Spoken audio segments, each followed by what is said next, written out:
we love each other and always get back together, as you can see. Well, like kids together. It's a bit like, supposing you ever got divorced and you've fallen in love with your ex-husband again. Jerry, that's how it feels like to me. Jerry, right, okay. Great, we love you. She just appreciates the fact we've let her back in. Yeah. They're like people who've been through a trauma together. They weren't necessarily friends when they started out, but they've all got scars and battle wounds and, you know, experiences to share. So yeah, you do get the impression that this is a bunch of, you know, early middle-aged women. They've had kids, they've had partners, they've had varying degrees of celebrity and success individually.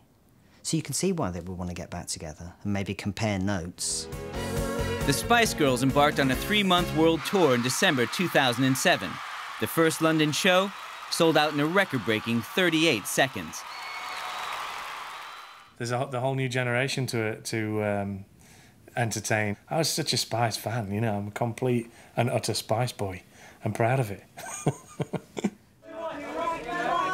While the news of a Spice Girls reunion was almost inevitable, what astonished most critics was that the girls rehired the man they had unceremoniously dumped at the height of their career, Simon Fuller.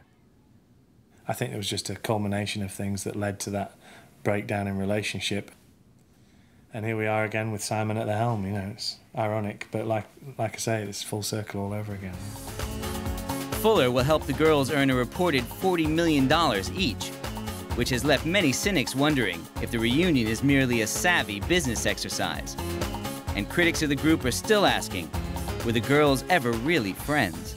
It was in their interest to be friends, but they did genuinely love each other as well. I mean, listen, I was there, you know, and there were like proper fist fights in my house. I remember it all kicking off upstairs one day and wondering what the hell was going on and needing to go out and calm this down a bit, you know.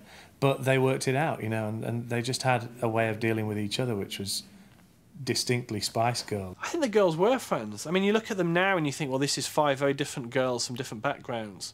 But boy, you know, there's something that links these 5 girls, and that's just having a real laugh. Were they friends? No, I doubt it. But they were willing partners, and, well, they still are. Willing to set their differences aside for the greater good, which is the expansion of their bank accounts and fame.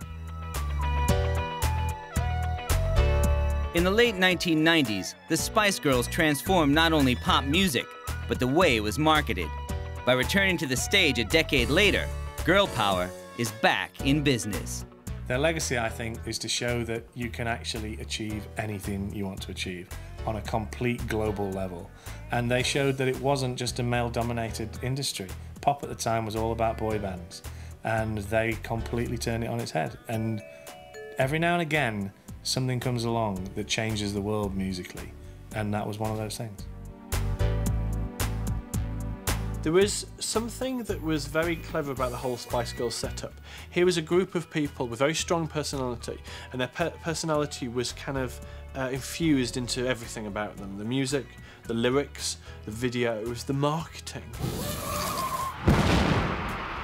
They inaugurated this era of Z-list celebrity pop fodder, boil-in-the-bag pop. They kind of started it. And that's why I kind of liked it at the beginning, because it was very funny. Ah! They stepped into this breach and just effortlessly blew aside all the obstacles.